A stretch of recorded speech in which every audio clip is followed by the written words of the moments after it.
Hey everyone! Last week we went to the foothills of Tennessee. This week we're in the Finger Lakes region of New York State. This is We Keep Moving. Hey Jason, how are ya? Nice to meet you. It's nice to meet you. I'm Jennifer. Hi. Welcome to Rochester. Thanks for having me. Yeah, nice rainy day, eh? Come on, let's go in and get out of the rain. House. Okay, come on, let's race. I think it was important for me to tell my story on We Keep Moving because I am a single mom, raising kids, and it can be done. You don't have to give up everything just because you have MS. And I just wanted other people out there, other single moms out there, or other people who are struggling to know that life continues to go on. I moved to Rochester from Atlanta, Georgia. I was down there as a site superintendent building new home construction. So I was working my full-time construction job and a single mom with 4 children. And then I met Blake. Blake is my everything. Sometimes you have to feel like life is just on track. The odds of Jen and I meeting were just almost impossible. Blake and I met at a swim meet. We called ourselves bench warmers. My daughter, Catherine, and Blake's daughter, Brittany, swam together on the swim team at Gates Charlie.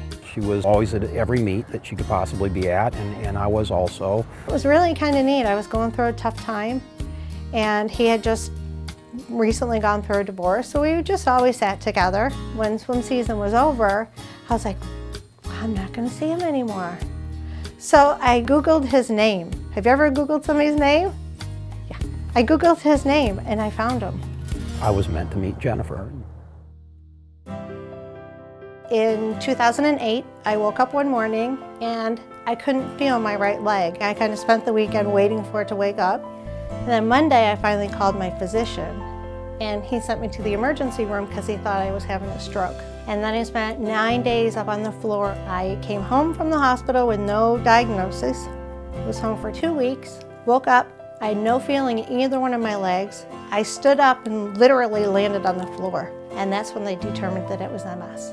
After the first hospital visit, she could still walk a little bit. By the second hospital visit, she was pretty much wheelchair bound or bed bound. I knew that I couldn't do my job any longer because I couldn't go out on a construction site in a wheelchair. The kids didn't understand what was going on, and then I think they reacted with some fear also. We'd go to school and we'd be so worried about my mom, like how she's going to be during the day and what's going to go on, and we would call my mom during school just to see if she's okay. They started me on physical therapy, so I kept telling my kids and myself that my full-time job now was to get better.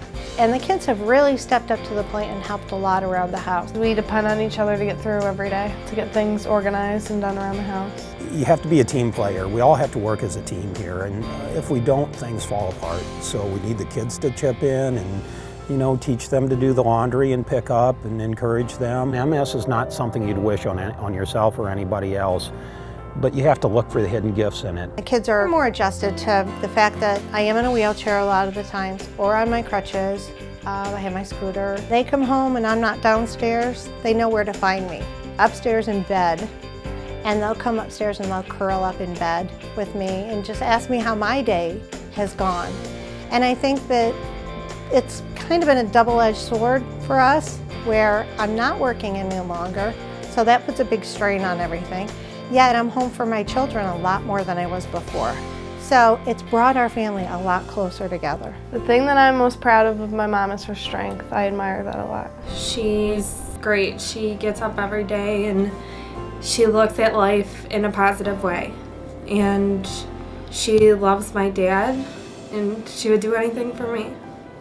The greatest positive for me out of my MS experience is just learning how to be the best mom that I can be. I see everything in a different way. It's like I went to the optometrist and finally got the right prescription of glasses so that I could see life and what's really important in life. I hope that there's a cure for MS one day. But whether there is or not in my lifetime, it's still going to be a great day. My motto is life is good today, tomorrow, and the next day.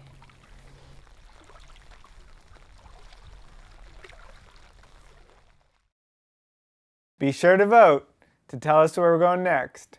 This is Jason Da Silva signing off.